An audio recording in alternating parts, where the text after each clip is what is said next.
Hey guys, today we're gonna talk about 9/11 and was it preventable or was it not preventable? Let's get to the first part. We're gonna talk about the backstory. So the backstory was that 19 hijackers would control four commercial aircrafts September 11th, and they were carried. This was a carried out plan by Osama bin Laden and his terrorist group Al Qaeda, which had 19 hijackers that would ultimately take four commercial aircrafts to the designated area, which was the Twin Towers and the Pentagon. Um, so many might have imagined September 11, 2001 as a typical day for most, which was people going to school, people working in the Twin Towers, and it was a typical day. But it was way different from typical day. When as soon as the first plane hit the first tower, everyone was in shock. Nobody has ever seen this before. This was probably the most weird thing they ever seen. Um, but people wondering like why are planes crashing into buildings and what is this all about? And this wasn't no accident either. So let's into the backstory of what led Osama bin Laden to attack US. So after the Soviet Union attacked Afghanistan, which was his home country, he founded an organization named Al Qaeda to continue jihad, war and violence. So this was his own criminal organization or terrorist group that he would construct to fend off enemies, which was Soviet Union. And he started building camps around Afghanistan, Pakistan, Sudan. Yeah, he had a bunch of camps around the Middle East area that he would set up to train and to recruit terrorists. Under his attacks, Al Qaeda began to attack multiple nations, including the US, which was its probably its most feared enemies, I guess. And he would attack he would get really angry about the US Army or the military invading their countries such as Sudan, Saudi Arabia, Afghanistan, some of those Middle Eastern areas, which was he was enough he wasn't a fan of. And because he was so angry, this backtracked to this, which was he attacked before 9/11. So what led up to this? What led up to this? So on February 26th of 1993, Ramzi Youssef, who was a young extremist who got trained by Osama bin Laden at one of his camps, uh, decided a plan to cause terror and mayhem to um Americans, right? So he started finding plans to take a van loaded with TNT or explosives, place it right beneath the World Trade Center. That caused a lot of damage. This was before 9/11, so it caused the whole ground to explode up basically, and it caused it to weaken the structure of it. And he didn't destroy it, but he did definitely weaken it, and that killed six people and injured more than 1,000. So the U.S. Army and the FBI investigated um his plot and stuff and linked it to Osama bin Laden and Al Qaeda. So they investigated and they found out about another plot that he was plotting on U.S. territory, and that was to bomb multiple New York landmarks. He was then caught, right, and imprisoned at ADX Florence, which was the most secure and protective uh prisons of all of US. And he was sentenced to 11 life sentences for those six murders and 1,000 injured. This caused terror in Bin Laden, so he would ultimately go back to Afghanistan from Sudan or Saudi Arabia because he's risking getting caught by FBI agents, so he doesn't want to get caught.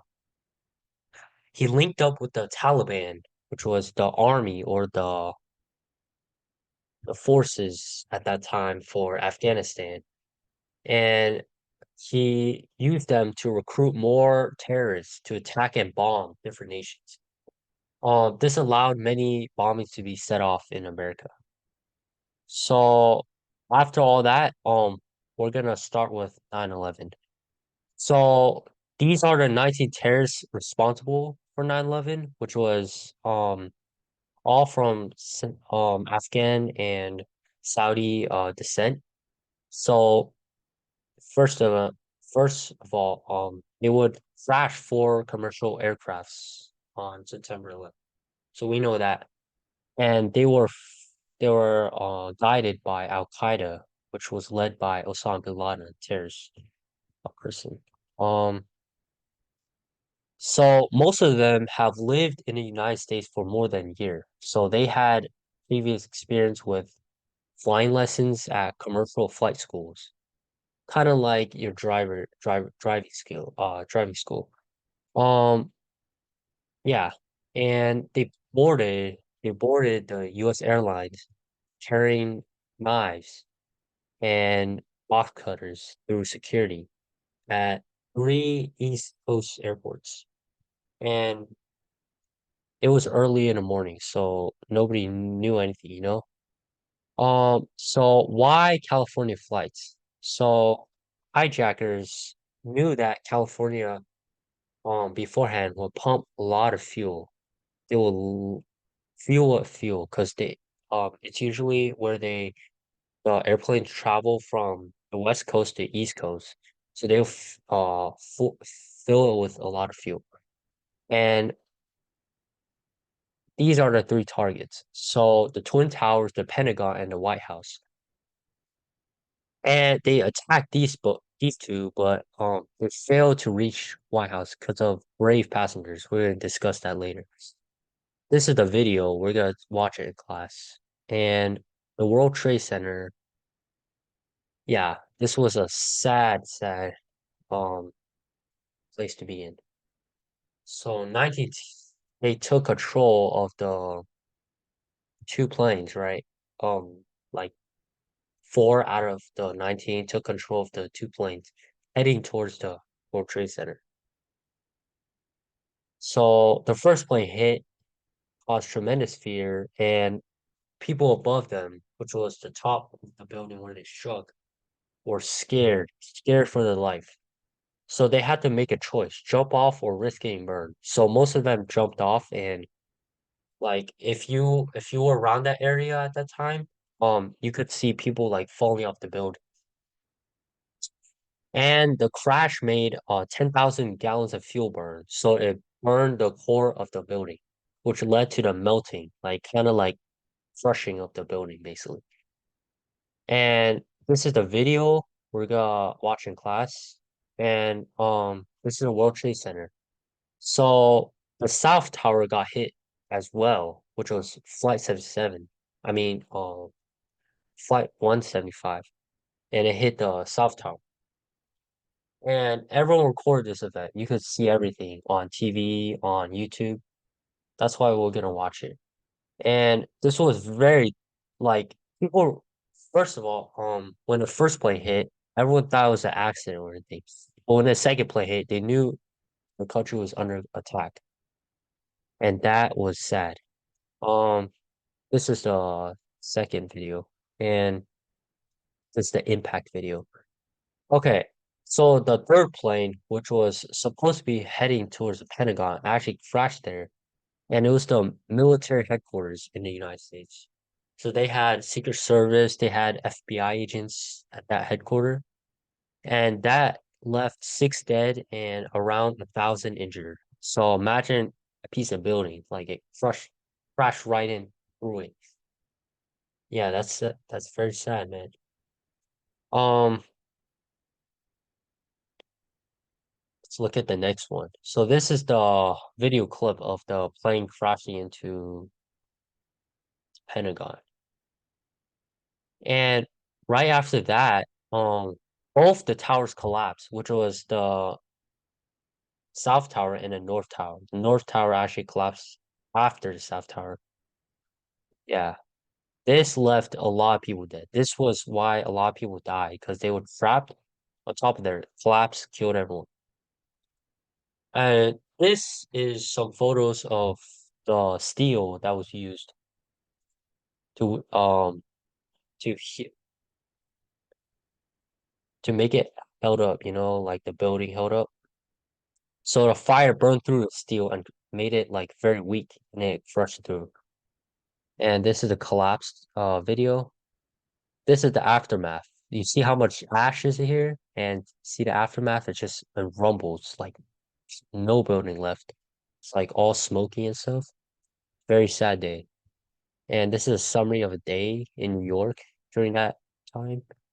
And we're gonna see the flight directions. So they flew through Washington D.C. and made it pat made it through New York and crashed. One of the airlines crashed into Virginia or Massachusetts in a plain field, and one crashed into the Pentagon in Washington D.C. So this was Flight 93. Flight 93 was the last plane to crash, and it actually crashed into a field.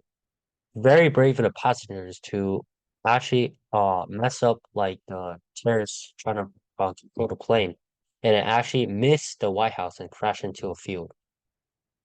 Um, yeah, you see this aftermath. It's really sad. Okay, this is a question. What would you do in a situation like this? We're gonna talk about. So personal stories. Um, the death total was tremendous amount. Probably the worst terrorist attack in the entire US was around 3,000 people, and it was the worst foreign attack. Effect.